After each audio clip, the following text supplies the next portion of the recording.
নমস্কার। সত্যমঙ্গল ইউটিউব চ্যানেলের সকল দর্শক এবং শ্রোতা বন্ধুদের জানাই আন্তরিক শ্রদ্ধা ও ভালোবাসা। আজ আমরা এই ভিডিওর মাধ্যমে স্বামী জ্যোতিষ্বরানন্দজি মহারাজের কথা থেকে আলোচনা করব নাম জপ প্রসঙ্গে।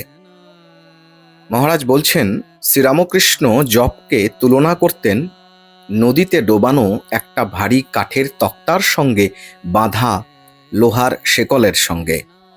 ওই শেকলটি ধরে এক পা করে এগিয়ে গেলে শেষে তুমি ওই কাঠের তক্তাকে ছুঁতে পারবে।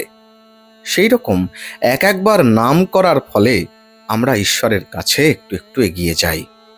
শব্দ বুদ্ধিকে জাগিয়ে তোলে, আর বুদ্ধি আমাদের ঈশ্বরের সংস্পর্শে নিয়ে আসে। তোমাকে দেখতে হবে যে তোমার জপের গুণগত মান যেন উত্তরোত্তর বৃদ্ধি পায়। জপ করবে সচেতনভাবে, বুদ্ধিযুক্ত হয়ে, আর দিন দিন বেশি মাত্রায়। সব সময় শেকলের কথা মনে রেখে পরের পাপটি ধরার চেষ্টা করবে। এইভাবে তুমি ক্রমান্বয়ে ঈশ্বরের দিকে এগিয়ে যাবে ও নিজেকে ধ্যানের জন্য প্রস্তুত করবে। ঝড়ের মধ্যে পড়েছি মনে হলেও আমরা যেন সর্বশক্তি দিয়ে এই শেকলটি ধরে থাকার চেষ্টা করি। প্রায়ই আমরা বিপদের সম্ভাবনাকে অনেক বড় করে দেখে থাকি। পরে আমরা বুঝি যে আমাদের ওই সুস্পষ্ট কল্পনাটিকে অত্যন্ত বাড়িয়ে দেখা হয়েছিল। পরিস্থিতি খারাপ হলেও সাধারণত আমরা যতটা ভয়াবহ মনে করি ততটা নয়। বেশিরভাগ ক্ষেত্রেই আমরা যেন কল্পনা করে থাকি পরিস্থিতি তেমন ভয়াবহ রূপ নেয় না।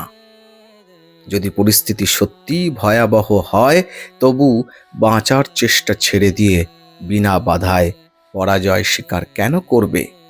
এই সব ক্ষেত্রে সর্বদা জপ ও প্রার্থনা চালিয়ে যাও, আর তুমি যতটা পারো পরিস্থিতির মোকাবিলা করো। তুমি পরাজিত হলেও তা তোমাকে পরবর্তী জয়ের দিকে এক ধাপ এগিয়ে নিয়ে যাবে। নিয়ম অনুযায়ী কোনো পবিত্র শব্দ, প্রতীক উচ্চারণের সঙ্গে সঙ্গে তার রূপ চিন্তাও অবশ্য কর্তব্য। কিন্তু যখন কারও মন ধ্যানে বসে না, তখনও সে জপটুকু চালিয়ে যেতে পারে বিনা ছেদে। 1 বা 2000 বার পবিত্র মন্ত্র উচ্চারণ করতে করতে। একটু যন্ত্রের মতো হলেও কোনো ক্ষতি নেই। এই অভ্যাস চালিয়ে গেলে পরে দেখা যাবে যে ধ্যানাভ্যাস আরও সহজ হয়ে এসেছে। ধ্যান হলো জপেরই বিস্তার। জপ হলো বিরাম সহ ধ্যান।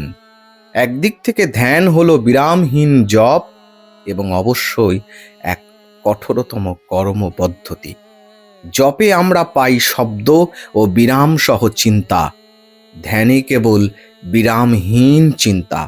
ধ্যান করতে হলে আগে আমাদের অবশ্যই জপ অভ্যাস করতে হবে। তুমি কিছুতেই এক লাফে ধ্যানে মগ্ন হতে পারো না। যতবারই তুমি মানসিক সমতা হারাচ্ছ বলে ভয় পাবে, নাম জপ করো ও তোমার চেতনা কেন্দ্রের সেই পবিত্র রূপটির চিন্তা করো। শব্দটিকে ধরে থাকো ও তার অর্থ বোধ করো। এটি কিছুক্ষণ করতে পারলে প্রচুর শৌর্যের অধিকারী হওয়া যায়। তখন আমাদের তালগোল পাকানো মস্তিষ্ক আরও পরিষ্কার হবে। আমাদের চিন্তা ও অনুভূতি আরও স্পষ্ট হবে।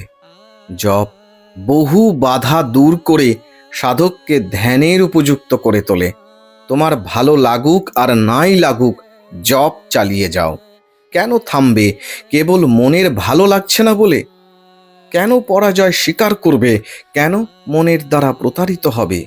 নাম জপ চালিয়ে যাও, আর ওই নাম যে আদর্শের প্রতীক তার চিন্তা করো, এবং কখনোই নিজেকে পরাজিত হতে দেবে না। নাম জপ এমনভাবে করো যেন তোমার কানে তা প্রবেশ করে আর তোমার মন তার অর্থ চিন্তায় মগ্ন থাকে। এমনটাই অপূর্ব একটি শিক্ষণীয় আলোচনা করেছেন মহারাজ।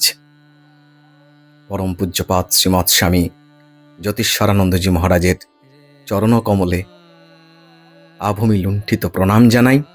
সকলে খুব ভালো থাকুন, সুস্থ থাকুন, আনন্দে থাকুন। আজকের ভিডিও এখানেই শেষ করলাম। আশা করছি আজকের এই ভিডিও আপনাদের খুব ভালো লেগেছে। আর সত্যিই যদি ভালো লেগে থাকে তাহলে প্রতিদিনের মতো ভিডিওটিতে একটি লাইক, শেয়ার, কমেন্ট ও চ্যানেলে যারা নতুন এসেছেন তারা চ্যানেলটিকে সাবস্ক্রাইব করে সত্যমঙ্গল ইউটিউব চ্যানেলের পাশে থাকবেন। ধন্যবাদ।